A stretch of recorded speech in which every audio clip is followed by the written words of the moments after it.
Setelah 31 hari, 32 hari, 33 hari kurang lebih, beberapa hari tidak membaca buku, rasanya ada yang kurang.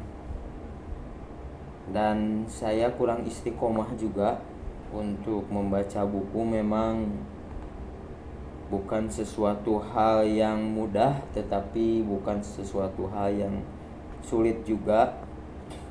Jika kita terus mengulangi kebiasaan yang sama,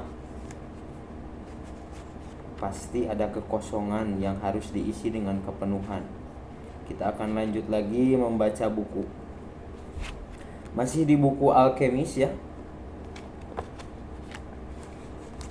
Pedagang kristal itu terbangun dan merasakan kegelisahan yang sama. Seperti biasanya setiap pagi, sudah 30 tahun dia tinggal di sini, di toko yang berada di ujung jalan berbukit yang hanya dilewati sedikit orang. Sekarang terlambat untuk mengubah apapun satu-satunya. Keahliannya adalah berjual beli barang-barang kristal. Dulu tokonya terkenal banyak orang, saudagar-saudagar Arab, geolog Prancis dan Inggris, tentara-tentara Jerman yang selalu memakai sepatu bagus. Dulu usaha berdagang kristal terasa menyenangkan, dan dia suka membayangkan dirinya menjadi kaya, didampingi perempuan-perempuan cantik saat dia beranjak tua. Tapi dengan berlalunya waktu, Tangier ikut berubah. Kota Ceta yang berada di dekatnya berkembang lebih pesat dari Tangier, dan pedagang di sana mulai mengalami kemunduran. Para tetangga berpindah rumah, dan yang tersisa hanyalah beberapa toko kecil di bukit. Tidak bakal ada orang yang mau mendaki bukit sekadar untuk melihat-lihat beberapa toko kecil. Tapi pedagang kristal itu tidak punya pilihan. Selama 30 tahun dia berjual beli barang-barang kristal, dan sekarang sudah terlambat untuk berganti profesi. Sepanjang pagi itu dia mengamati jalanan yang tidak banyak orang berlalu lalang. Sudah bertahun-tahun dia melakukannya, dan dia tahu jadwal setiap orang yang lewat. Tapi persis sebelum jam makan siang, seorang anak lelaki berhenti di depan tokonya. Pakaiannya biasa saja, tapi dengan matanya yang terlatih, si pedagang kristal tahu anak ini tidak punya uang untuk dibelanjakan. Namun pedagang itu memutuskan menunda makan siangnya sampai anak itu pergi. Kartu yang tergantung di ambang pintu menyatakan pemilik toko itu bisa berbicara dalam beberapa bahasa. Si anak melihat seorang anak lelaki muncul di balik konter. Aku bisa membersihkan gelas-gelas di jendela itu, kalau dia mau, kata si anak. Kalau keadaannya seperti itu, tidak bakal ada yang tertarik membeli. Laki-laki itu mendatangi saja, tidak menjawab sebagai imbalannya. Aku hanya perlu makan. Orang itu masih juga diam, dan si anak lelaki merasa dia bakal terpaksa membuat keputusan. Di dalam kantongnya ada jaketnya, dan tidak bakal membutuhkan jaket itu di padang pasir. Itu sudah pasti.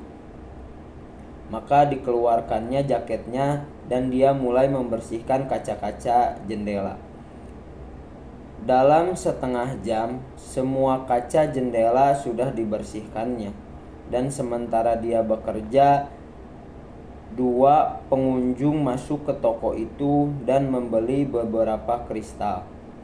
Setelah selesai membersihkan jendela, si anak lelaki meminta makanan pada pemilik toko. "Mari kita pergi makan siang," ajak si pedagang kristal. Dia memasang papan tanda di pintu, kemudian mereka berangkat ke sebuah kedai kecil yang tidak jauh dari sana. Sambil duduk di depan satu-satunya meja di situ, si pedagang kristal tertawa. "Kau tidak perlu membersihkan apapun," katanya. "Ajaran Quran mengharuskan aku memberi makan pada orang yang lapar. Kalau begitu, kenapa Anda membiarkan aku bersih-bersih?" kata si anak. "Sebab kristal itu sudah kotor. Selain itu, kau dan aku sama-sama perlu membersihkan benak kita dari pikiran-pikiran negatif." Setelah mereka selesai makan, si pedagang berkata pada anak itu, "Aku ingin kau bekerja di tokoku. Tadi 2 pelanggan masuk ke tokoku waktu kau sedang bekerja, itu petanda baik."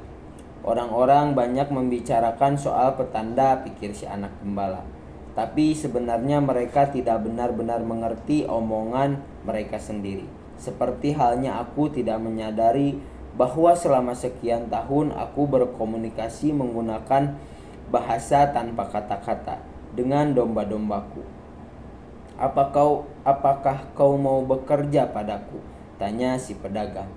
"Aku bisa bekerja sepanjang sisa hari ini," sahut si anak. "Aku akan bekerja sepanjang malam sampai subuh, dan akan kubersihkan setiap barang kristal di rumah Anda. Sebagai imbalannya aku butuh uang untuk berangkat ke Mesir besok." Pedagang itu tertawa. "Kalaupun kau membersihkan seluruh kristalku selama setahun penuh, kalaupun kau memperoleh komisi besar dari hasil penjualan setiap barang, kau tetap masih perlu meminjam uang untuk bisa sampai ke Mesir. Ada bentangan padang pasir yang luasnya ribuan kilometer antara tempat ini dan Mesir." Sejenak timbul keheningan yang begitu tajam, hingga seisi kota ini seolah tertidur. Tak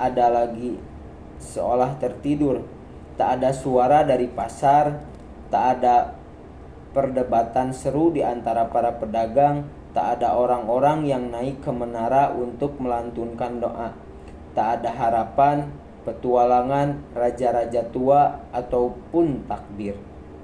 Tak ada harta karun dan tak ada piramida-piramida. Seisi dunia seakan terdiam seketika, karena jiwa si anak itu pun terdiam. Dia terduduk di sana menatap kosong keluar pintu kedai, berharap dirinya mati saja, dengan segala sesuatu berakhir selamanya pada saat itu juga. Si pedagang menatapnya cemas. Segalanya sukacita yang dilihatnya pagi itu sekonyong-konyongnya lenyap. "Aku bisa memberimu uang yang kau butuhkan untuk kembali ke negerimu, nak," kata si pedagang kristal. Anak lelaki itu diam saja. Dia bangkit berdiri, merapihkan pakaiannya, dan mengambil kantongnya. "Aku akan bekerja pada Anda," kata. Dan setelah lama terdiam, dia menambahkan, "Aku butuh uang untuk membeli domba-domba."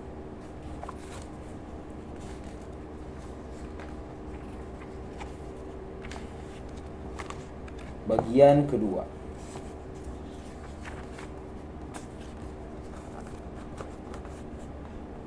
Nah, itu sudah hampir sebulan bekerja pada si pedagang kristal.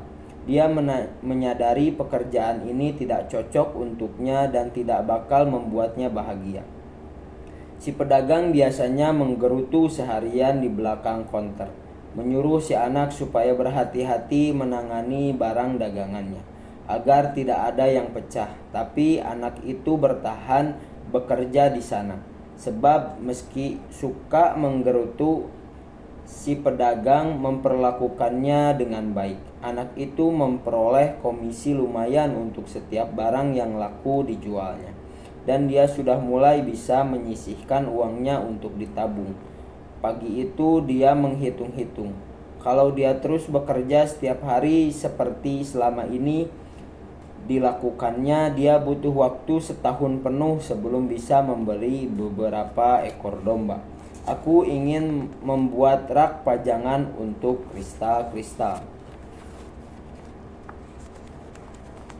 Ini kata-kata anak pada si pedagang. Rak itu bisa ditaruh di luar sehingga menarik perhatian orang-orang yang lewat di kaki bukit. Aku belum pernah memasang rak seperti itu, sahut si pedagang. Jangan-jangan orang-orang yang lewat terantuk rak itu, lalu barang-barang daganganku pecah semuanya. Dulu, kalau aku mengembalakan domba-dombaku di padang-padang, beberapa pasti ada yang mati kalau bertemu ular, tapi memang begitulah kehidupan domba-domba dan gembala-gembala. Si pedagang beralih pada pembeli yang ingin membeli 3 gelas kristal. Dagangannya sudah semakin laris sekarang seperti dulu-dulu. Ketika jalanan itu masih menjadi salah satu daya tarik utama di Tangier ini, usahaku semakin maju saja, katanya pada si anak setelah pembelian tadi pergi. Aku sudah jauh lebih sukses dan tidak lama lagi kau bisa mempunyai domba-domba lagi, apalagi yang kurang. Sebab kita harus memberi respon pada petanda-petanda, sahut si anak. Hampir-hampir tanpa sadar, kemudian dia menyesali ucapannya. Sebab pedagang ini belum pernah bertemu raja tua itu. Ini namanya hukum keberuntungan. Keberuntungan pemula, sebab kehidupan ini ingin kau bisa meraih takdirmu. Demikian raja tua itu pernah berkata. Tapi si pedagang memahami maksud si anak. Kehadiran anak itu saja di tokonya sudah merupakan petanda. Dengan berlalunya waktu dan semakin banyaknya uang yang masuk ke laci kasnya, si pedagang tidak menyesal setelah memperkerjakan anak itu. Anak itu mendapatkan bayaran lebih besar daripada sepantasnya. Si pedagang telah menawari komisi besar karena mengira penjualannya tidak bakal sebagus ini. Dia juga sudah menduga anak ini tidak lama lagi bakal ingin menjadi gembala kembali. Kenapa kau ingin pergi ke piramida-piramida itu, tanyanya. Untuk menghindari urusan pasang memasang rak. Sebab aku sudah lama mendengar tentang mereka, sahut si anak. Tapi dia tidak memberitahukan mimpinya. Sekarang harta karun itu hanya menjadi kenangan pahit baginya, dan dia mencoba tidak memikirkannya lagi. Rasanya di sekitar sini tidak ada orang yang mau melintas padang pasir sekadar untuk melihat piramida-piramida itu. Kata si pedagang, mereka toh hanya batu-batu yang ditumpuk. Orang bisa membangunnya sendiri di pekarangan belakang. Anda tidak pernah bermimpi untuk berkelana, kata si anak. Lalu beralih untuk melayani pembeli yang baru saja masuk.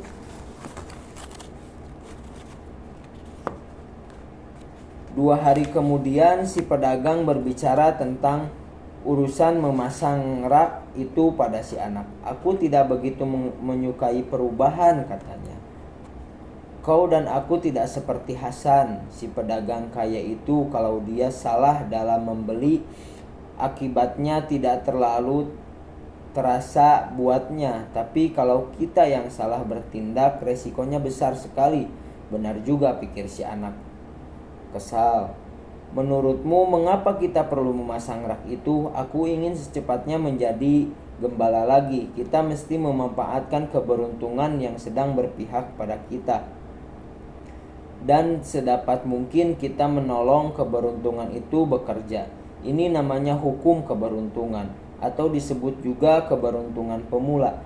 Pedagang itu terdiam sesaat. Kemudian katanya, Nabi telah menurunkan Quran pada kami dan menyatakan 5 kewajiban yang mesti kami penuhi dalam hidup kami. Yang paling penting adalah hanya percaya pada satu Tuhan. Lain-lainnya adalah sembahyang 5 kali sehari, berpuasa selama Ramadan, dan bermurah hati pada orang-orang miskin. Lalu dia berhenti berbicara. Matanya basah oleh air mata ketika dia bicara tentang sang nabi. Dia orang yang soleh, dia meski sifatnya tidak sabaran, dia ingin menjalani hidupnya sesuai dengan hukum-hukum Islam. Apa kewajiban yang kelima? Tanya si anak. 2 hari yang lalu kau bilang aku tidak pernah punya impian untuk berkelana, sahut si pedagang. Kewajiban kelima bagi setiap orang muslim adalah menunaikan ibadah haji. Kami diwajibkan mengunjungi kota suci Mekah setidaknya 1 kali selama hidup. Mekah jauh lebih jauh daripada piramida-piramida itu waktu masih muda.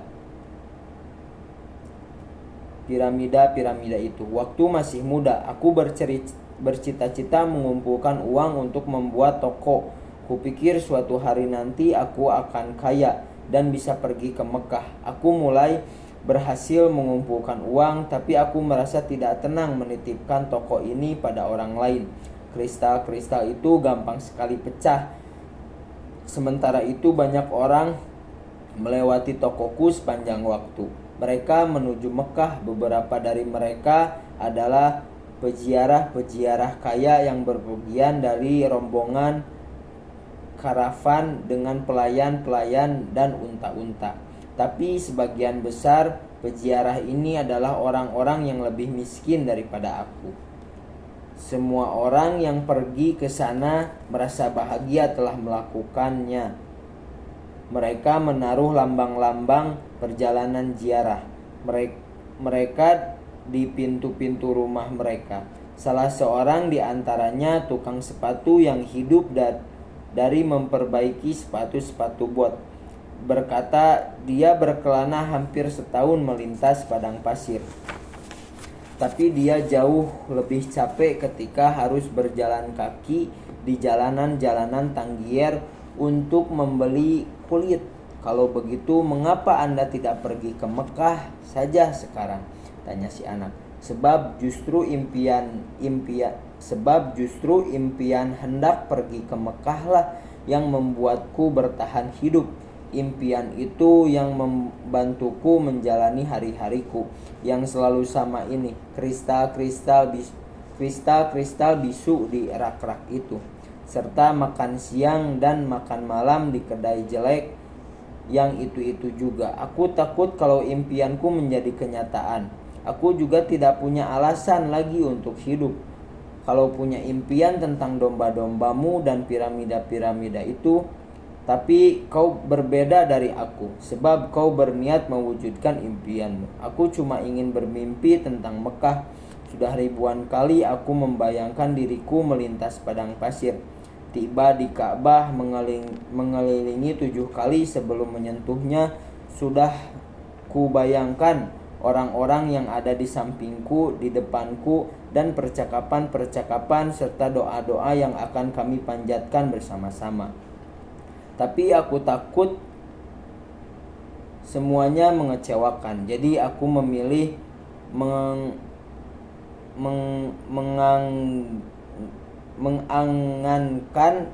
mengangan-angankan saja.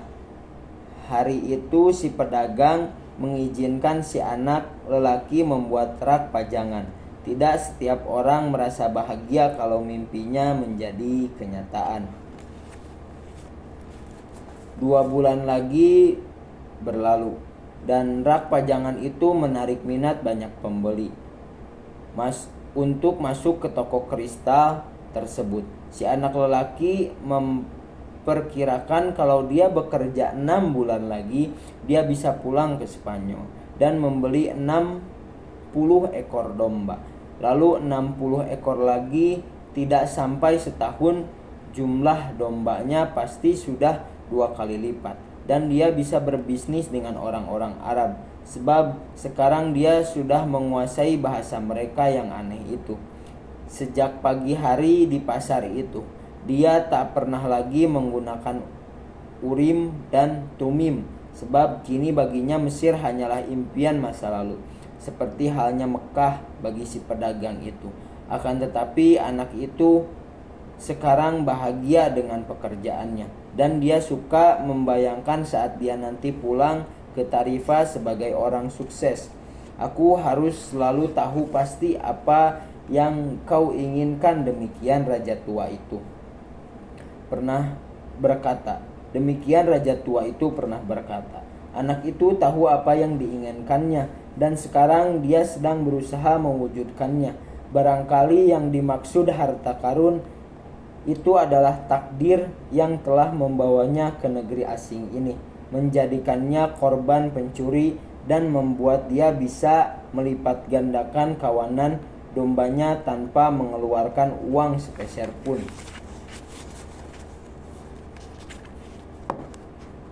Dia bangga akan dirinya.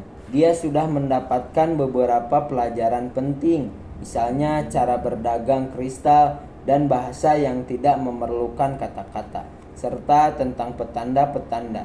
Suatu siang dia melihat seorang laki-laki di puncak bukit. Orang itu mengeluhkan sulitnya mencari tempat yang nyaman untuk minum. Setelah capek mendaki, si anak yang sudah terbiasa mengenali petanda-petanda menyampaikan hal ini pada si pedagang. Mari kita menjual teh pada orang-orang yang mendaki di bukit. Banyak kedai yang menjual teh di sekitar sini, kata si pedagang. Tapi kita bisa menjual teh ke dalam gelas-gelas kristal. Orang-orang yang menikmati teh itu bakal tertarik membeli gelas-gelasnya. Pernah ada yang mengatakan padaku, orang mudah terpikat pada keindahan. Si pedagang tidak menjawab. Tapi siang itu setelah sholat dan menutup tokonya, dia mengajak anak itu duduk bersamanya menghisap hokah, pipa panjang yang biasa digunakan orang Arab. Apa sebenarnya yang kau cari? Tanya pedagang tua itu. Sudah kukatakan pada Anda, aku ingin membeli domba-dombaku, jadi aku mesti mencari uang. Si pedagang menambahkan arang lagi ke dalam pipa-pipanya dan menghisapnya dalam-dalam. Sudah 30 tahun dia memiliki toko ini. Aku bisa membedakan mana kristal yang bagus dan mana yang jelek. Aku tahu segala seluk kristal, dimensi-dimensinya, dan sifat-sifatnya. Kalau kita menyajikan teh dalam gelas kristal, toko ini akan berkembang. Lalu aku terpaksa mengubah cara hidupku. Nah, bukankah itu bagus? Aku sudah terbiasa dengan kehidupanku sekarang ini. Sebelum kau datang, aku suka berpikir betapa aku telah menyia-nyiakan hidupku di tempat yang itu-itu juga. Sementara teman-temanku jalan terus. Ada yang akhirnya bangkrut atau jadi lebih kaya. Ini membuatku sangat tertekan. Sekarang bisa kulihat keadaanku tidak terlalu buruk. Toko ini besarnya persis seperti yang kuinginkan. Aku tak ingin mengubah apapun sebab aku tak tahu bagaimana mesti mengikuti perubahan. Aku sudah terbiasa seperti ini. Si anak lelaki tidak tahu lagi mesti berkata apa. Orang tua itu melanjutkan, kehadiranmu benar-benar membawa berkah bagiku. Hari ini aku belajar memahami sesuatu yang dulu tidak kusadari. Setiap berkah yang tidak kita hiraukan berubah menjadi kutukan. Aku tidak menginginkan apa-apa lagi dalam hidupku.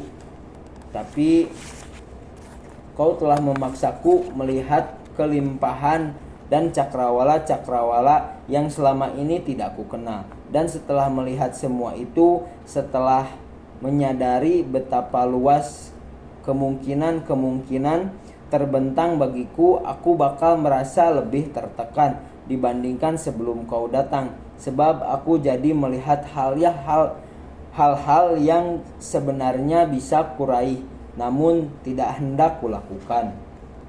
Kita akan lanjutkan lagi ke video selanjutnya.